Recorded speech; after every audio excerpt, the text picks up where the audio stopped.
Hello everyone at welcome po sa ating channel. This is Coach Jared. Once again, good morning, good afternoon, and good evening wherever you are in God's green earth.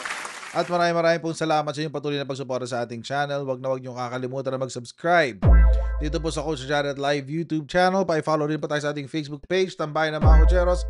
At meron din po tayong second YouTube channel, yung Coach Jared Highlights, kung saan nandoon po yung ating mga edited videos at nandoon rin po ang mga replay ng ating radio show sa Radyo Pilipinas, The Big V, every Saturday 5 p.m. sa sa Radyo Pilipinas. At napapanood din po tayo sa Channel 3 sa TV Plus at sa Channel 45 to 49 ng GMA Affordabox. Ayan. Alright. Okay, so alright. At maraming po salamat once again sa panonood nyo po ng ating video. At ngayon po mga kababayan, dito po sa ating topic, pag-uusapan ho natin itong bagong sinabi ni Sara Duterte. Apparently mga kababayan, ito pong si Sara Duterte, hindi pa happy sa pondong nakuha ng Davao City sa kanilang flood control project. Hindi pa siya happy. Hindi pa siya masaya. Oo. Hindi pa ho siya masaya mga kababayan. Oo. Kasi hodang siya ang kanyang ang Davao City nung panahon ng kanyang ama ay nakatanggap ng ito muna. 2 bilyong pisong halaga para sa infra projects para sa flood control ng Davao City noong December 6, 2021. 2 bilyon yan mga kababayan. Antindi, di ba? At syempre, hindi rin ho natin makakalimutan na merong 51 billion pesos si Pulong Duterte sa loob ng 3 taon noong siya ay nanunungkulan bilang congressman ng 1st District ng Davao City. Pero anong sabi ni Sara Duterte? Kahit meron ng 2 billion noong 2021 at meron ng 51 billion noong 2021 din, mga kabayan. Actually, 3 taon yan. 2020, 2021 at 2022. Yung 51 billion na yan. Ang sabi ni Sara Duterte, kulang pa rin daw ang pondo. Tigas ng mukha ni Sara, guys. Kulang pa raw ang 53. Well, technically, 53 billion pesos. Kasi kung titignan nga natin, mga kababayan, meron ng 2 billion noong December 6, 2021 at meron pang 51 billion na nakahati sa 3 taon noong 2020, 2021 at 2022. Pero sabi ni Sara Duterte, kulang pa yan. Kulang pa yan para sa pamilya ko. Lang yan itong babaeng to. Sabi, Sara says flood control master plan for Davao shelved for lack of funds. Larong pondo, guys, Larong pondo yung flood control sa Davao, guys. Sabi ni Sara Duterte. Panoorin natin yung sinabi niya. Dito niya yung sinabi, mga kababayan. Aking issue po ngayon ang korupsyon sa bansa, lalo na ang pangingialam ng mga congressman sa pondo. Kung kayo po ang tatanungin, ano po ang dapat gawin upang maputol po ang... Take note hindi lang ho congressman na nakikialam sa pondo, pati mga senador. Itong mga DDS na to, favorite nila ngayon yung mga congressman kasi sa Senado, nandun lahat ng kakampi nila. So, ang gusto nilang gawin, they want to paint the Senate parang napakalinis, walang kasalanan, etc., etc. Pero alam naman natin, mga kababayan, na si Chis Escudero ay nag-insert ng 142 billion at ang nakinabang doon ay, syempre, si Chis, si Joel Villanueva, si Bongo, meron pang bukid doon, which is the residence of Mig Zubiri. Hindi, no? Pero syempre, sa mundo ng mga DDS, mga congressmen lang ang mali. Kasi syempre, ang mga congressman lang naman ang nag-imbestiga sa confidential funds si Sara Duterte. At ang Kongreso lang din naman ang nag-file ng impeachment complaint laban kay Sara Duterte. Kaya para sa mga DDS, sa mga stupids, stupid plus DS, stupid Duterte supporter. Para sa mga stupids, Sara Duterte lang ang mahusay. Napaka-inosente niya, guys. Oo. So, balikan natin. Okay, so tuloy natin itong video. Ganitong kalakaran at maramdaman ng mga Pilipino na nagagamit ng tama ang budget. Unang-una dyan, dapat kontrolado ng president yung budget. Okay. Dapat kung ano yung lumalabas sa budgeting system from the Regional Development Councils, Okay. paakyat sa National Development Council, paakyat sa cabinet level, at kung ano yung napag-usapan based on development plans, yun ang nasusunod. Dapat Okay. alam talaga ng Pangulo kung ano yung laman ng budget. Pangalawa dyan, dapat hindi pumapayag ang Pangulo na pakialaman ng legislators ang budget. Yun lang yung dalawang bagay dyan. Dapat Alam nyo, mga kababayan, abogado naman daw tong isa si Sara Duterte. Abogado naman siya. Kasi basic na doctrine yun sa law school. May basic na doctrine ang tinuturo sa abogasya, mga kababayan. At yun ay ang the power of the purse. Ang kapangyarihan ng lehislatura na siyang sabihin kung magkano ang pondo na ilalagak sa lahat ng proyekto ng ating gobyerno. Ano sabi ni Sara? Dapat daw ang presidente ang may control. Kabubuhan yun. Ano yung bakit? Kasi yan po ay violation ng separation of powers. Yun ho ay violation ng separation of powers. Kailan lamang ho nakikialam ang presidente sa pagbabudget? Makikialam lamang siya sa panghuling proseso at yan po ay sa pagpirma ng national budget. Kasama ho dito ang kanyang trabaho na mag-veto ng line item appropriation. Ano ibig sabihin yan? Pag sinabi ho ng presidente na itong bagay na to ay hindi namin kailangan, borado yan. Ganun lang yun. Hanggang bura lang ang pwede niyang gawin. Hindi yan pwedeng kontrolin ng budget. Kasi nga separation of powers. Basic doctrine yan sa law school. Abogada naman si Sara.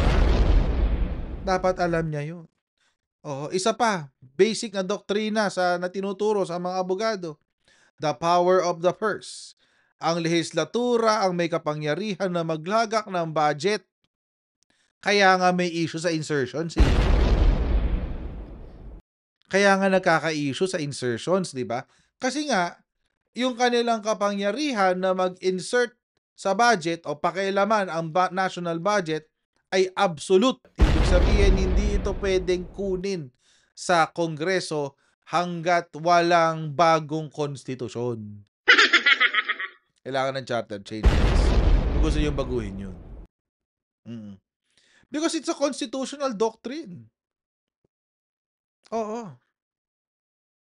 Doktrina lang ho yan ang konstitusyon. So, anong pinagsasabi ni Sara na dapat kontrolado ng presidente ang budget? He cannot control the budget. All he can do is amend line items after the bill has reached his office. And how do you amend it? By veto.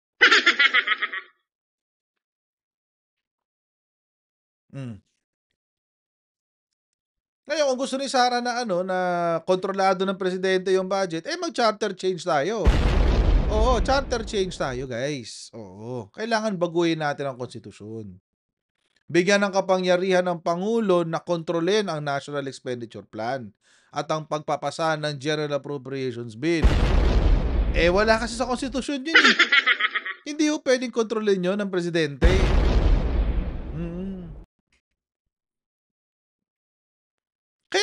Kaya nga hindi pagkakamali ng presidente kung may mai-insert na line item sa budget.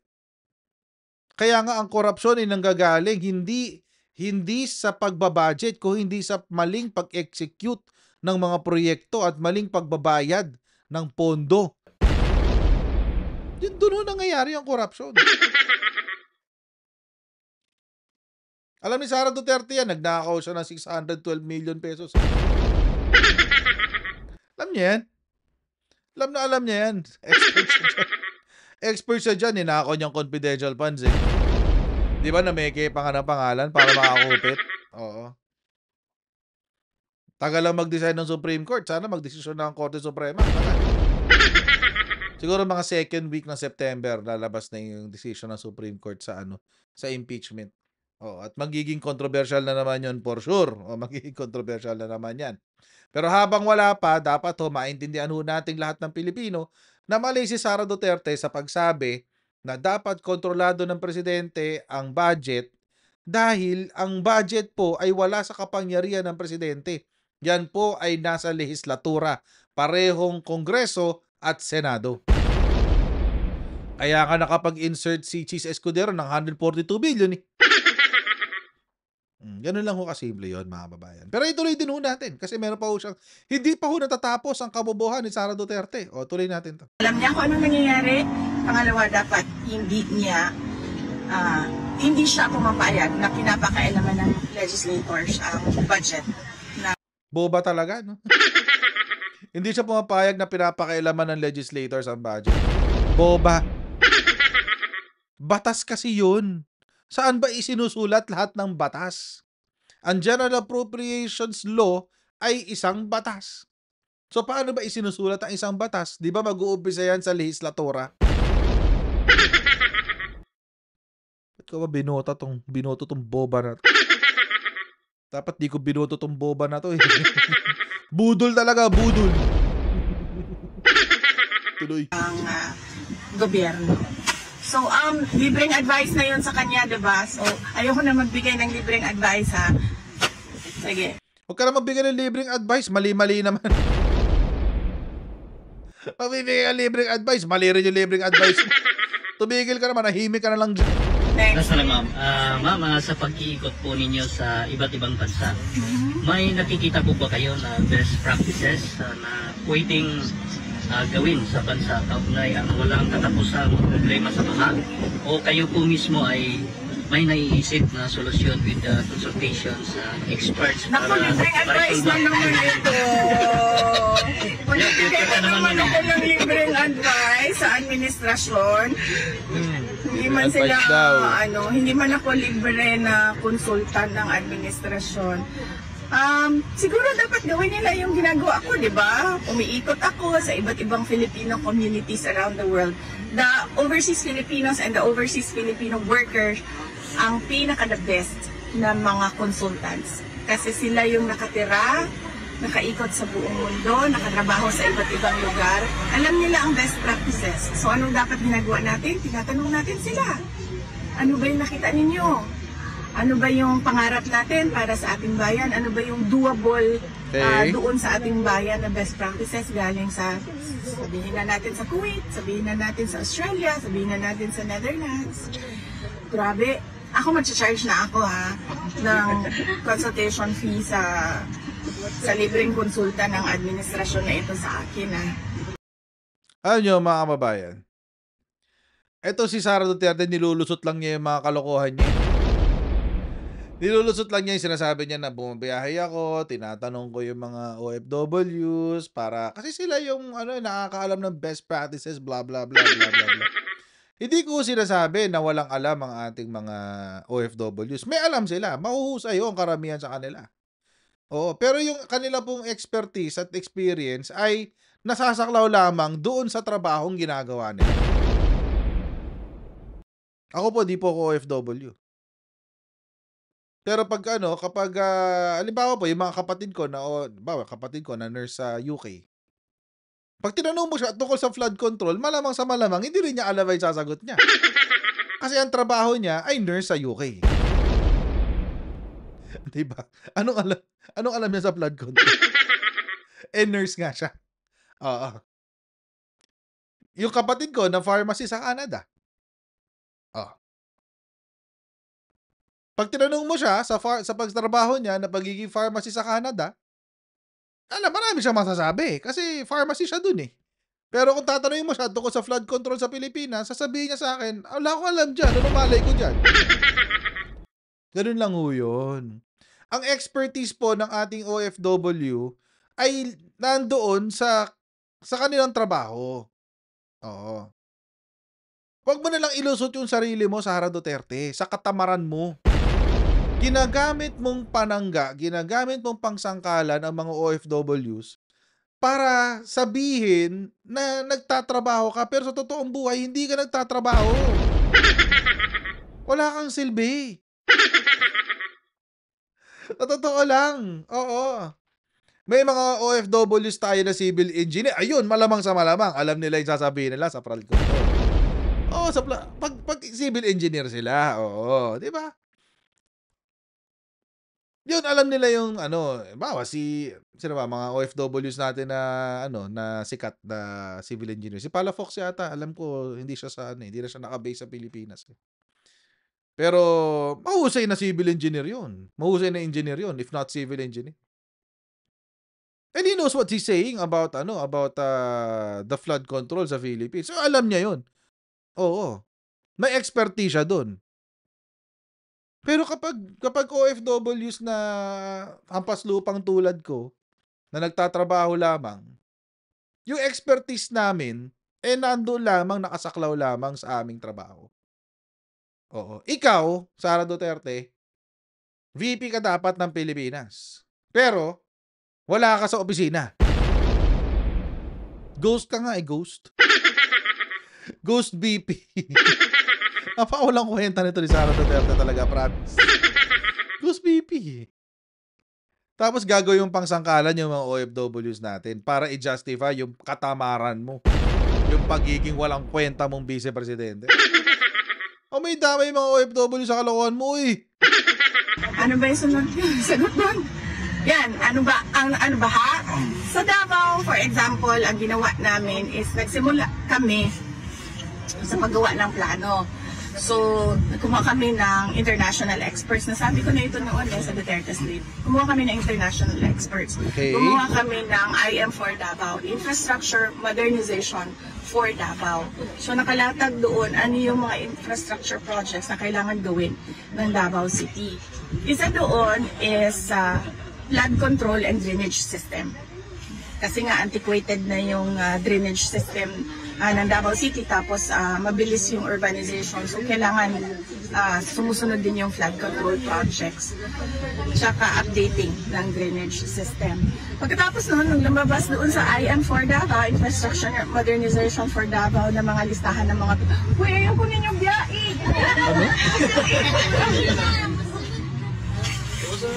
Last question. Last question. Baliwang wala. Ano yun? Nakikipag-usap ka tapos bigla kang tatalikod? Ano yun? Tsaka updating ng drainage system. Pagkatapos noon, nung lumabas doon sa IM for Davao, Infrastructure Modernization for Davao, na mga listahan ng mga ayaw ko ninyong biyahe! Last question. Last question. Baliwang wala. Akala nyo cute yun? It's not cute. Hindi yun cute. My God. Ano na yan? Baliw. ADHD. Diyos ko, baliw talaga itong babaeng to. So, pagdating doon, lumabas doon na kailangan nga ng flood control and drainage projects. So, since hindi naman namin alam pa kung ano yun, gumawa na naman kami ng isa pang plano. Out of that big master plan, meron kaming maliit na plano doon, nakalagay na doon, nakalatag na doon. Ano yung mga kailangan gawin ng Davao City na mga projects para makontrol yung baha at maayos yung drainage system. Ang problema lang, sinabi ko na rin ito dati, andyan yung plano namin, pero walang interest yung gobyerno, yung national government, through the DPWH na fundingan, nabigyan ng pondo yung mga projects. At hindi ito bias na, kasi hindi naman kami ang gumawa nito eh. Kumuha kami ng consultants, international experts, to help us make that plan based on their experiences. Yes. Magkano singil per hour ng consultant ng administration na ito? Magkano mga consultants nila dyan? Million-million yan, di ba? Sabihin niya sa kanya. Okay. Patawa to si Sarah, feeling expert. Oo. Pag consultant ka, ibig sabihin may expertise ka on a specific on a specific topic. Oo, may expertise ka dun. Oo. And alam nyo mga kababayan, itong si Sarah, feeling niya expert siya. Oo. Kung expert ka, ba't hindi ka magstay dito at ayusin mong Pilipinas? Kaso nyo, wala siyang expertise. DepEd nga, pumalya siya eh. Ano expertise niya? Wala. But anyway, ito na nga. Sabi niya, ang claim kasi ni Sarah, meron daw silang flood control master plan sa Davao. Oo. Na hindi raw pinondohan ng DPWH. At hindi raw pinondohan ng national government. Okay, sige. Fact check natin yan, mga babayan. Ito po ay merong balita noong 2018, April 24, 2018. DPWH and JICA Inc. Pact on Davao City Flood Control and Drainage Project. So, ayan po. Malino na malinaw. Ano ho? Oo, in a statement Tuesday, the DPWH said the project aims to enhance the river basin and improve drainage system in Davao City in accordance with JICA's environmental and social considerations. So, 2018 ho ito. Kailan ho naging mayor si Sara Duterte ng Davao? Nakadalawang term siya. So, 2016 to 2019 at 2019 to 2022. So, ibig sabihin mga kababayan, April 24, 2018, sino na ho ang mayor niyan sa Davao City? Si Sara Duterte. Okay. At hindi pa po dyan natatapos. Oo, meron pa hong papeles yan na inilabas.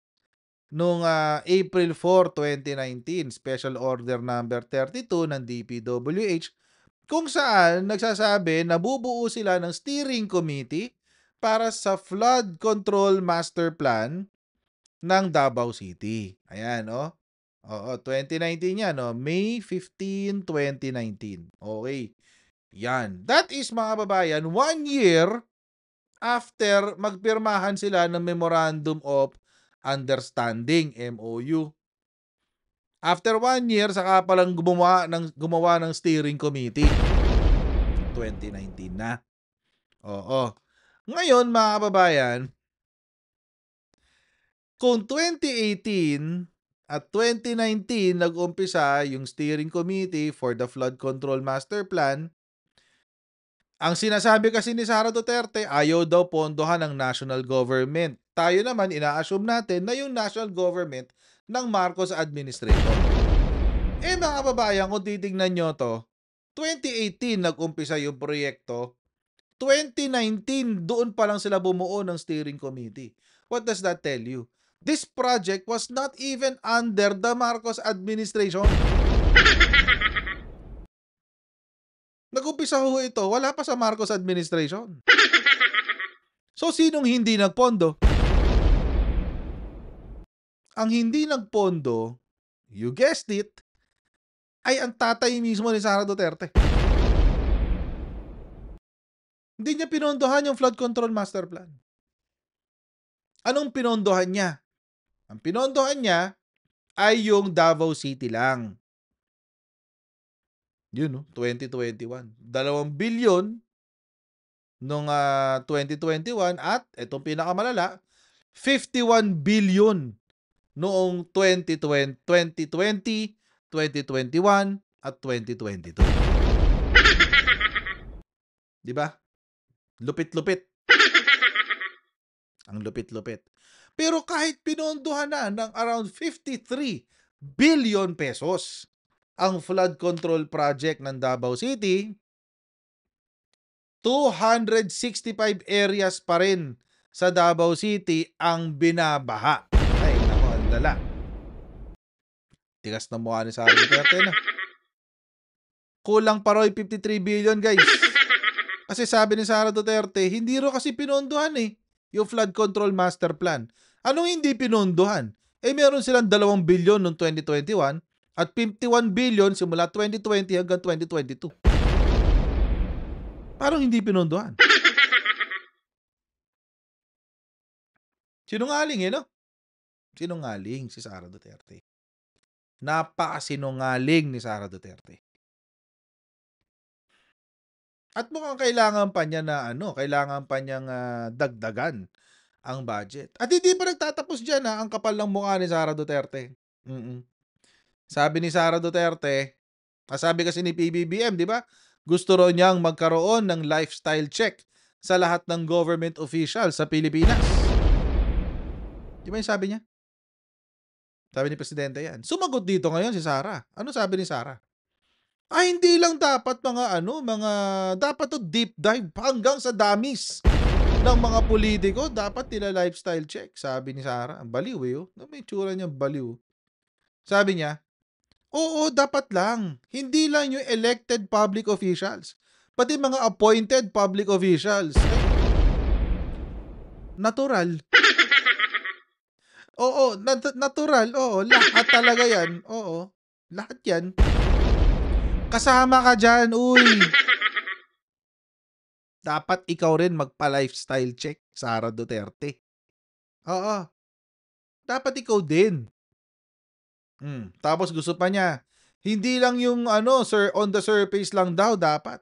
Dapat hindi lang daw titignan kung ano yung nakalagay sa salin. Dapat daw deep dive hanggang sa damis. Oo, just go. Ikaw, Sara Duterte, minsan yung kabaliwan mo, it works against you Oo. Di pala minsan, palagi pala. Yung ugali mo talaga ng it works against you. Bakit? Lahat ng sinasabi mo, back to you. Bumabalik kay Sara Duterte lahat ng sinasabi niya. Kasi ang sabi niya, wag daw tumigil sa salin. Mga kababayan, umpisahan muna natin sa salin. Kasi, simula nung naging presidente si Rodrigo Duterte until today, never natin nakita ang Duterte salin. Never na tayo nakakita ng salin ng Duterte. Shoutout kay Samuel Martires na talagang pinrotektahan ng Duterte salin.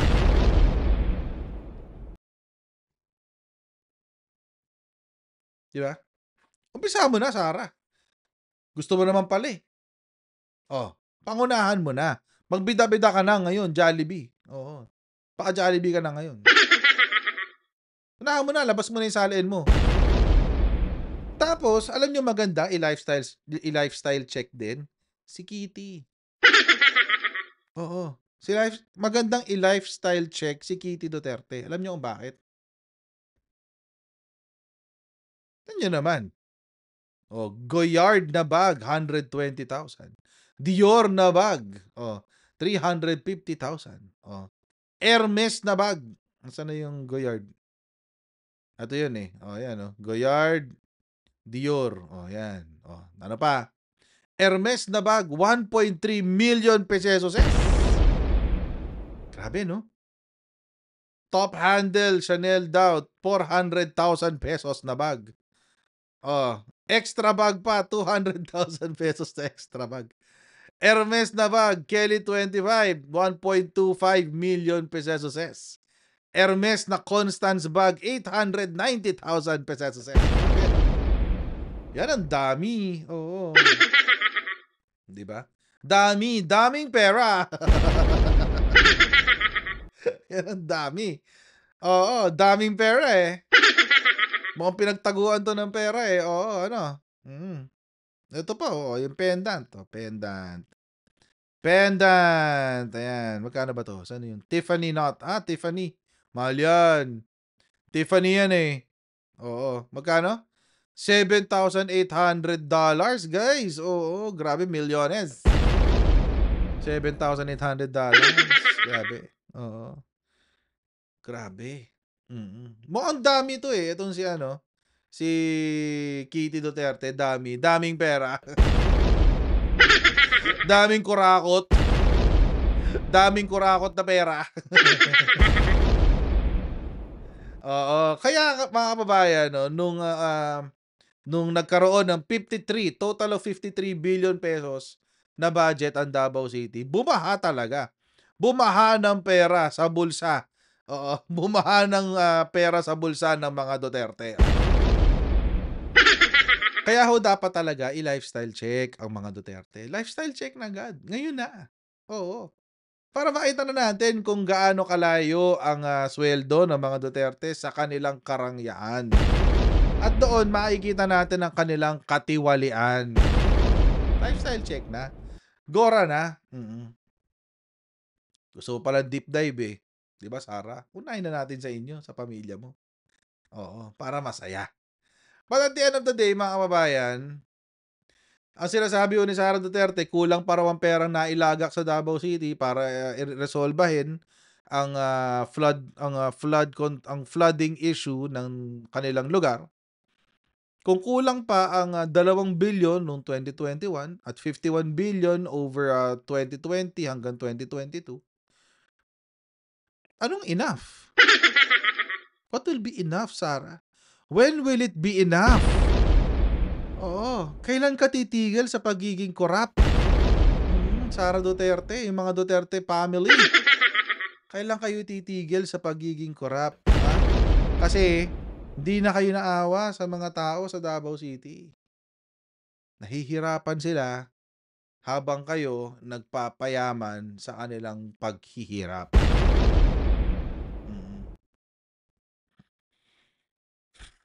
Nakakadiri, lalo nakakadiri kapag supporter ka pa rin ni Digong hanggang ngayon. Kung supporter ka pa rin ni Sara at kung sino man Duterte, kung supporter ka pa rin nila, nakakadiri ka. Dahil napatunayan na yung kanilang korupsyon, pero sunod-sunuran ka pa rin. Anyway, mga kababayan, hanggang dito lang po tayo sa video na ito. Huwag niyo kakalimutan na mag-subscribe sa Coach Jared Live YouTube channel, and I'll see all of you in our next live stream, guys. Bye everyone, see you.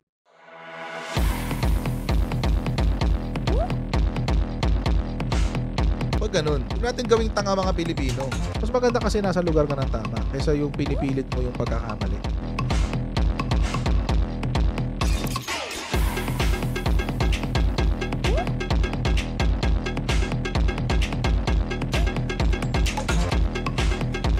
Are they willing to go that far? Hindi makakalimutan ng Pilipino yan hanggat di nasasagot niya.